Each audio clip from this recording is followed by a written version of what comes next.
Tidak boleh, itu melanggar hukum.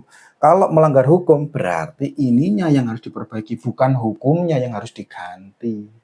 Gitu. Jadi situasinya yang harus disesuaikan dengan hukum, bukan hukumnya menyesuaikan dengan situasi di lapangan.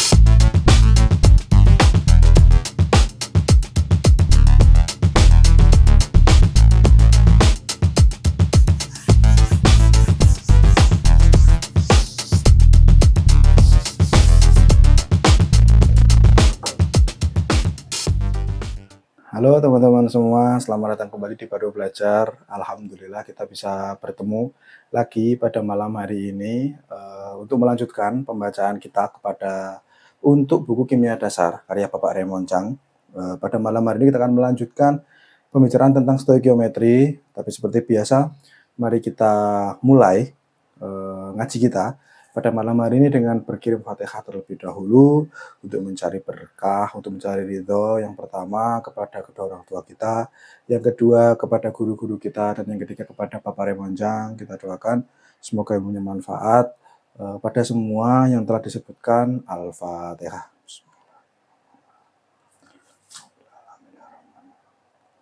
Ya.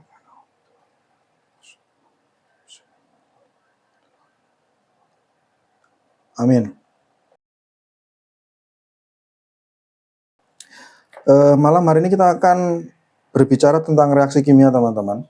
Setelah kita memahami, kita itu belajar pelan-pelan mulai dari apa itu ilmu kimia, lalu mengenal ilmu kimia itu kan kita belajar sebenarnya saat itu tentang definisi paling basic tentang apa itu kimia. Nah, kimia itu kan didefinisikan sebagai ilmu yang mempelajari tentang materi. Nah, materi itu dalamnya ada atom, ada molekul, dan bagaimana itu berubah. Nah, berubah itu kan bereaksi.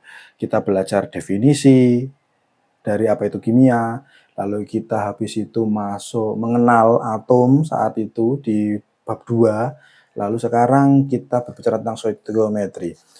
Basis stoikiometri yang katanya salah satu materi kimia yang banyak hitung-hitungannya itu kan sebenarnya adalah kita mencoba memahami bahwa sebenarnya massa itu materi itu bisa berubah dan dia itu terikat pada hukum kekekalan massa, di mana massa sebelum reaksi itu akan sama dengan massa setelah reaksi, atau massa setelah reaksi itu akan pasti sama dengan massa sebelum reaksi. Kan seperti itu. Makanya ada hitungannya. Menghitung itu kan sebenarnya proses pembuktian bahwa memang sebelum reaksi dan setelah reaksi itu masanya akan sama, jumlah molekulnya, jumlah molnya sama, kan seperti itu. Jadi menghitung di stoikiometri kan sebenarnya adalah proses pembuktian itu. Nah, habis definisi kita diajari tentang atom, sekarang kita berbicara tentang stoikiometri. Lah, sekarang kita akan mengenal permulaan dari materi apa itu reaksi kimia. Pada hari ini kita akan belajar tentang reaksi kimia dan persamaan kimia. Reaksi kimia dan persamaan kimia. Oke, jadi setelah kita tahu massa, setelah kita tahu mol, setelah kita mengerti bahwa mol itu persamaannya apa, mol itu dapat dihitung dari apa dengan apa. Nah, ya apa? Bagaimana kita menerapkan ini dalam sebuah reaksi? Itulah premis utama dari materi hari ini. Jadi setelah kita tahu atom, molekul, massa, nah mari kita lihat bagaimana ketika dia itu mulai bereaksi. Gitu. Nah, kita awali dari definisi terlebih dahulu. Seperti biasa, kita perlu berpijak pada pijakan yang tepat, di mana kita berdiskusi itu basisnya adalah definisi yang disepakati dulu. Oke, pertama, definisi dari reaksi kimia. Reaksi kimia adalah proses. Itu adalah reaksi kimia. Reaksi kimia adalah proses suatu zat diubah atau berubah. Di buku itu tertulis diubah. Tapi sebenarnya kita juga bisa menggunakan diubah atau berubah. Karena ada reaksi itu, proses berubah itu, ada yang disengaja atau ada yang secara alamiah dia sudah berubah. Artinya bisa diubah, bisa berubah. Sengaja untuk diubah atau dengan spontan dia akan berubah dengan sendirinya menjadi suatu zat yang baru. Jadi kita tahu materi awal dan bagaimana dia berubah atau diubah menjadi suatu zat yang baru. Kenapa kok saya mengatakan bolehlah kita masukkan tidak hanya berubah tapi juga diubah, karena ada banyak sekali materi yang adanya di bumi ini itu tidak secara alamiah ada, tetapi memang disengaja untuk dibuat seperti bahan-bahan sintetik. Itu kan secara alamiahnya tidak ada, tapi dia sengaja untuk dibuat, berarti diubah, bukan berubah, seperti itu. Nah, lalu gimana setelah reaksi ini? Kita perlu membuat satu tools. Nah, para ilmuwan, para kimiawan khususnya ya, para kimiawan itu bersepakat kita perlu membuat sebuah persamaan khusus untuk bisa merekod reaksi-reaksi ini agar di seluruh kimiawan di seluruh dunia itu bisa menyepakati. Akhirnya dibuatlah persamaan kimia. Jadi setelah reaksi kita muncul ke persamaan kimia. Persamaan kimia adalah sebuah persamaan yang memanfaatkan simbol-simbol kimia seperti hidrogen dengan H, oksigen dengan O, helium dengan He. Itu persamaan yang memanfaatkan simbol-simbol kimia untuk menunjukkan apa yang terjadi saat reaksi berlangsung.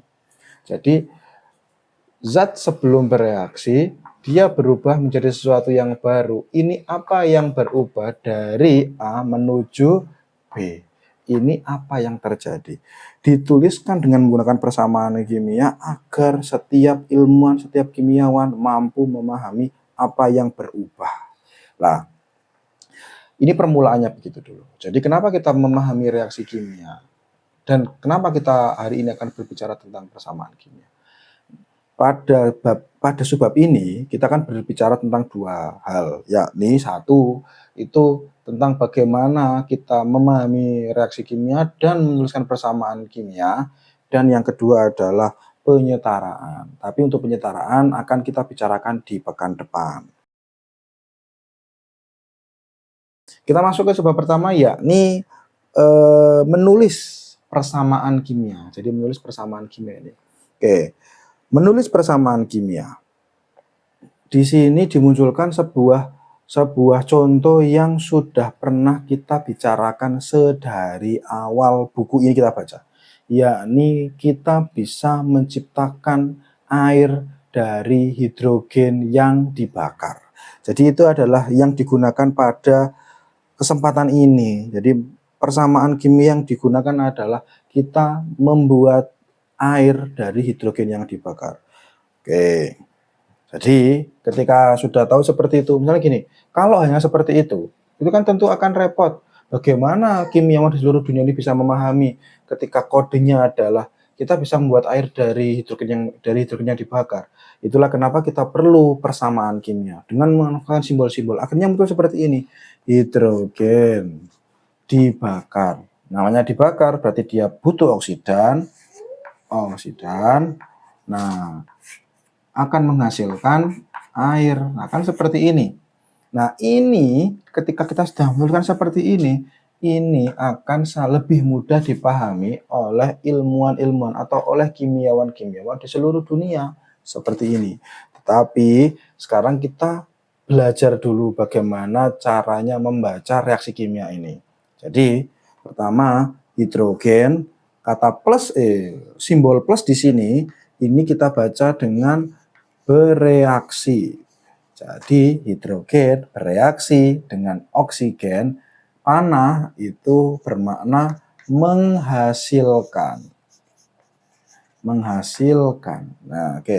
Hidrogen bereaksi dengan oksigen menghasilkan air, seperti itu. Oke, kita coba saya kembalikan lagi ke definisi reaksi kimia ya.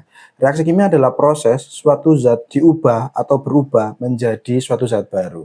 Suatu proses dari zat yang diubah atau berubah menjadi suatu zat baru. H2O ini zat baru, asalnya adalah H2 dan O2. Itu. Jadi kita menggunakan definisi reaksi kimia untuk proses berubahnya suatu zat membentuk zat baru. Selanjutnya, kita lihat di sini. Ini persamaan reaksi yang sebenarnya masih berlawanan dengan hukum kekekalan massa. Coba diperhatikan bahwa di sebelah kiri ini ada hidrogen dengan jumlah H. Kita bisa tahu bahwa ada H2 di sini, itu maknanya adalah ada H2, H dengan H. Ini kan H dengan H. Jadi ada 2H. Sementara di kanan ada 2H. Aman.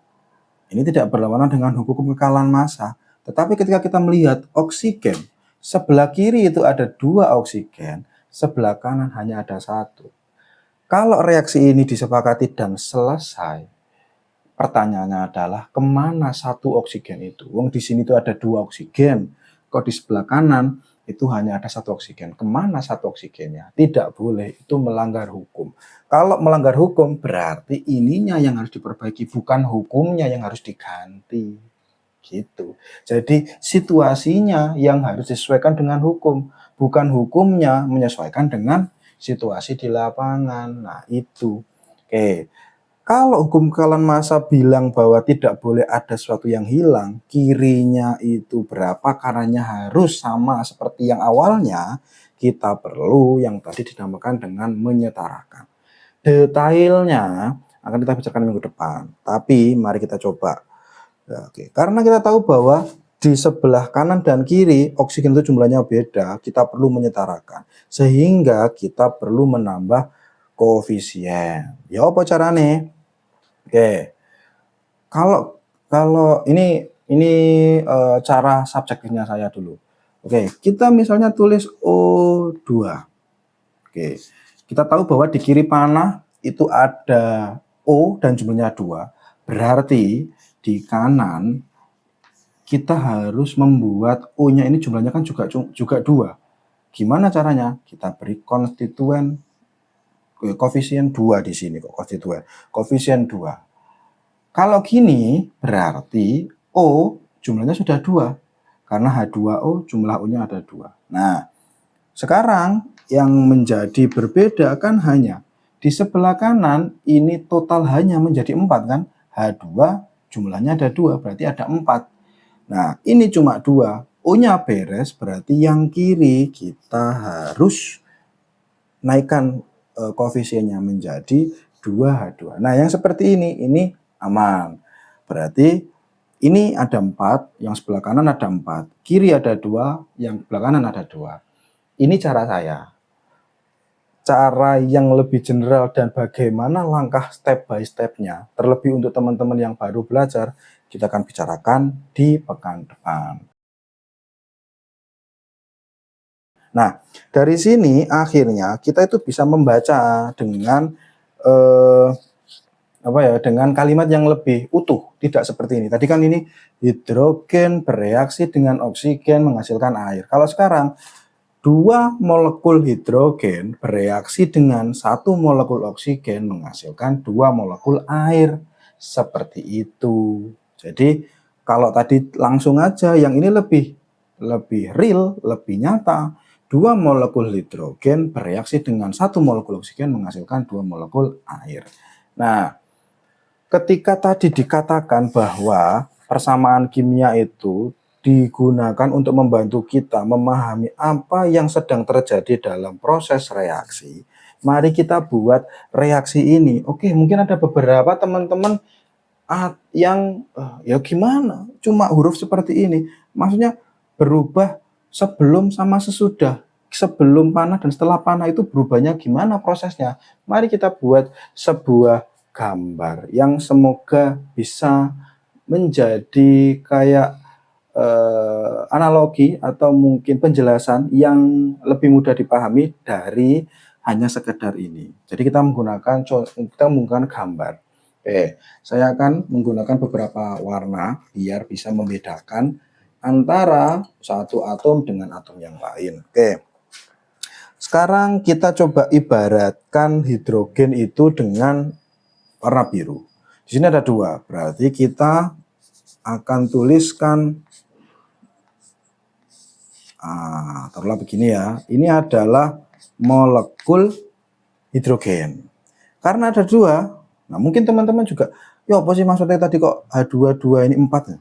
H2 berikatan, seperti ini tadi ya, H2 berikatan. Jumlahnya ada 2, berarti kita gambarkan lagi. Ini adalah sebelum reaksi.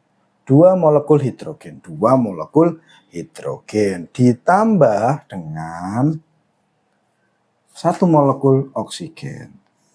1 molekul oksigen. Saya perlu beri catatan bahwa ukuran di sini tidak representatif karena hidrogen itu harusnya sangat lebih kecil dibandingkan oksigen. Di sini kan teman-teman melihat bahwa bentuknya sama-sama saja. Enggak, tapi sebenarnya oksigen itu harusnya dibuat dengan lebih besar daripada si hidrogen karena ukuran oksigen itu lebih besar. Ini tidak representatif, catatannya begitu. 2 molekul hidrogen bereaksi dengan 1 molekul oksigen. Lalu mari kita, harusnya saya menggambarkan oksigen itu dengan ini, karena oksigen itu identik sekali dengan warna merah. Nah, kita buat lebih besar aja ya, seperti tadi ya. Nah, saya akan bilang bahwa oksigen lebih besar daripada hidrogen. Nah, seperti ini. Hasilnya, ini belum hasilnya dulu deh, kita coba urai. Apa yang terjadi selama ini? Selama kejadian ini, yang terjadi adalah proses pemutusan. Yuk diputus. Set, set. Ini juga diputus, yuk. Meskipun putus nyambungnya itu sebenarnya ada ilmunya ya. Nanti kita akan ketemu lebih-lebih di organik, di mekanisme reaksi, di reaksinya organik itu bahwa sebenarnya putus nyambung itu ada caranya, tidak sekedar wes yuk putus, enggak gitu. Karena diputus, kita akhirnya punya 4 atom hidrogen kan. Nah, ini kan taruhlah saya putus saja lah, ngawur di sini, diputus saja. Ini simulasi. Lalu karena oksigennya juga diputus, kita juga akhirnya punya 2 molekul oksigen yang ini pun saya juga tidak melibatkan adanya elektron yang dimiliki ya, karena oksigen itu punya elektron yang lebih banyak. Nah, sekarang oksigen yang ini, yang pertama, 1, 2. Oksigen yang kedua, ngambil yang ini, ambil yang ini. Apa yang terjadi? Ya, yang terjadi adalah, nah ini, oksigen kita tulis. Dia ngikat apa? Ngikat hidrogen. Sehingga berapa yang hidrogen? 2. Nah, 2. Pun sama, yang kedua, yang ini ya. Berarti oksigen mengikat apa? Hidrogen. Dia akan mengikat hidrogen. Nah, ini adalah penggambaran dari 2 molekul hidrogen bereaksi dengan 1 molekul oksigen menghasilkan 2 molekul air. Jadi ini hidrogen ditambah oksigen, hasilnya adalah 2 molekul air, seperti itu. Oke, mari kita lanjutkan. Sebelum setelah menggambar-gambar seperti ini ya, sebelum ini kan kita belajar mol, kita belajar massa relatif, kita kemarin juga belajar persen komposisi massa itu. Berarti sekarang kita bisa ya menggunakan apa yang kita pelajari dari reaksi kimia ini untuk memprediksi massa dari sebelum dan setelah reaksi. Apa yang perlu kita lakukan? Ya mengingat kembali tentang persamaan mol. Persamaan mol itu N sama dengan gram per ml. Mol itu adalah setara equals to gram dibagi massa relatifnya. Nah, sekarang yuk kita coba satu persatu. Hidrogen. Di sini kan H2. Berarti karena ini ada 2, kita asumsikan saja bahwa kita buat 2 mol. Nah, yang kita tahu MR-nya bukan masanya. Jadi, untuk mengakomodir ini, kita masukkan saja ini MR-nya. MR-nya berapa? MR per 1 hidrogen itu kan 1,008. Karena ada 2 dikali 2 hasilnya adalah 2,016. Berarti berapa gramnya? Gramnya ini akan muncul sama dengan 4,04. Nah, lanjut. Oksigen. Karena cuma satu, ya berarti kita asumsikan molnya W1 aja. Ini akan setara ya, kalau kita buat hidrogennya itu 2, berarti oksigennya kita buat 1, 2 dan 1. Dengan menggunakan persamaan yang sama, O2, O itu 16 berarti kali 2, 32,0.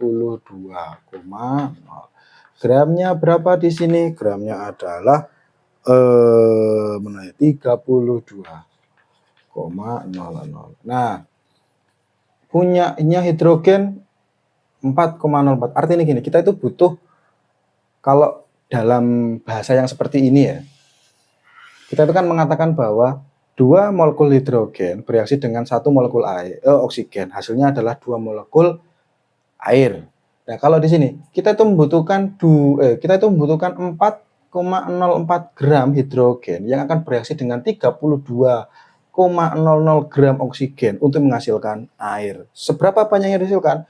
Kalau 4,04 ditambah 32,00, hasilnya adalah 36,04. Kalau ini sesuai dengan hukum kekekalan massa, ketika sebelum reaksi kita itu membutuhkan total masanya adalah 36,06, hasil penjumlahan 4,04 ditambah 32,00, air yang didapatkan itu juga akan seberat 36,06 gram. Masanya itu kan 36,06 gram. Membuktikannya adalah ya tinggal hitung molnya. N ada 2. Massa relatif dari H2O. Massa relatif dari H2O adalah 18,02. 18,02 gram. Gramnya berapa? Ini dikali ini. 18,02 dikali 2 adalah 36,06. Jadi 3,04, ini 4. Oke. 36,04. Berarti sama. Yang sebelah kiri panah, yang di sini ya, ini yang sebelah kiri panah sama dengan yang di sebelah kanan panah. Kalimatnya berarti menjadi kita itu butuh 4,04 gram hidrogen yang akan direaksikan dengan 32,00 gram oksigen akan menghasilkan 36,04 gram air, seperti itu. Nah, itu akhirnya kita bisa membuat kalimatnya menjadi lebih kompleks dan lebih jeli. Dari sini kita perlu berkenalan. Kok tadi kan kiri kanan, apa yang sebenarnya dimaksudkan kiri? Yang kiri di sini ini namanya adalah, kan tadi kan zat sebelumnya ya, itu namanya reaktan. Jadi ini namanya reaktan. Sementara yang sebelah kanan ini adalah produk. Oke, jadi reaktan dan produk. Ketika ada yang mengatakan reaktan, itu berarti dia merujuk ke zat-zat sebelum direaksikan. Dan kalau ada orang ngomong produk, itu berarti merujuk pada zat-zat setelah dia direaksikan. Nah, informasi tambahnya adalah bahwa ada banyak reaksi yang dilengkapi dengan fasa. Informasi fasa. Informasi fasa itu mulai dari gas, lalu ada solid untuk padat, liquid untuk cair, dan aqueous untuk sesuatu yang terlarut dalam air. Nah, contohnya misalnya di sini saya mengambil contoh yang agak kompleks biar ada banyak fasa. Contohnya misalnya padatan merkuri oksida. Ini fasenya itu solid, berarti ini padat.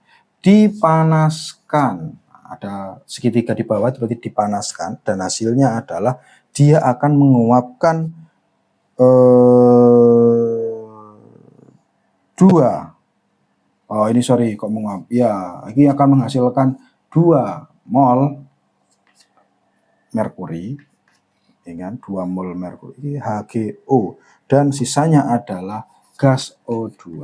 Nah, perhatikan di sini bahwa mula-mula dia padat, dipanaskan, menghasilkan liquid dan gas. Ini lebih kompleks lagi, kita bisa menambahkan kode-kode fasa dari setiap materi yang ada di sini. Ada juga yang kalau ini ya, gas sudah ada, solid sudah ada, liquid sudah. Nah, aqueousnya gimana? Aqueous itu misalnya kita punya NaCl, garam. Awalnya garam, solid, padat. Kita masukkan atau kita larutkan dalam air. Ada kode seperti ini, H2O di atas panah. Itu artinya dilarutkan dan hasilnya adalah kan tidak berubah menjadi sesuatu yang baru ya tetap NaCl, tapi dia berubah fase yang semula itu padat dia menjadi terlarut. Oke, ini adalah reaksi kimia dengan memanfaatkan persamaan kimia sehingga kita bisa memahami ini dengan lebih baik.